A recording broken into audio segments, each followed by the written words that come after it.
Ba'zan shunday gaplarni eshitib qolamiz. Bizning kasalliklarimizga g'am tashvishlarimiz aybdor. Bugun Saodatli xonimlar dasturida aynan psixosomatika mavzusiga to'xtalamiz. Aslida psixosomatika so'zining ma'nosi bu jism va psixikani o'zaro bir-biriga ta'siri. Bolalarning kasalligichi, ularda ham psixosomatika bormi?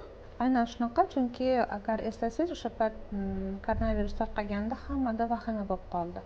Aynan psixologik jarohat ham psixosomatik kasalliklarni olib keladimi? Bu xavfli holatlarda mabodo odam yaralansa, qonadi bu joyi, qon oqdi. Ana shu paytda tabiiy yo'l bilan qon quyilishi boshlaydi, ko'p qon yo'qotmaslik uchun. Qarangki, Gippokrat ham kasalliklarning sababi insonning fe'l atvoriga bog'liq deb aytgan ekan. Masalan, melanxoliklarda ko'proq aynan ichak kasalliklari uchrab turar ekan. Fikrning davomini sizdan eshitmoqchi edim.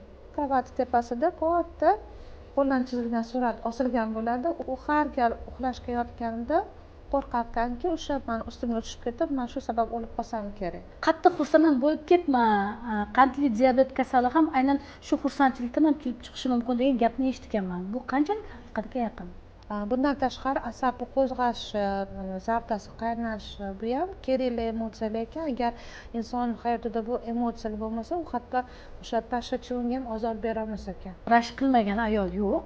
Bo'lib ham ko'plab ayollarni aynan rashki zerikkanay patologiya darajasiga chiqadi. O'tirib oddiy rashk qilgan ayol ko'rmaganman. U o'zini rashkini boshqarsa bo'ladigan his-tuyg'umi? Agar biz hasadchiga e'tibor qiladigan bo'lsak, unda bir yaxshilik nishonasi ko'rinmaydi. Haddan ziyod rashk qiluvchi ayollar, eriga tinchlik bermaydigan rashkchi ayollar, xullas kalom. Sizlarda bu kasallik. U odam uchun buni kechirishi, kechirmasligi issiq ham sovuq ham yo'q, lekin o'sha insonni kechirishi har kimning o'zi uchun foyda. O'tmishimizni eslashimiz biz uchun faqat zarar. Zotan o'tmish bu o'tib ketdi.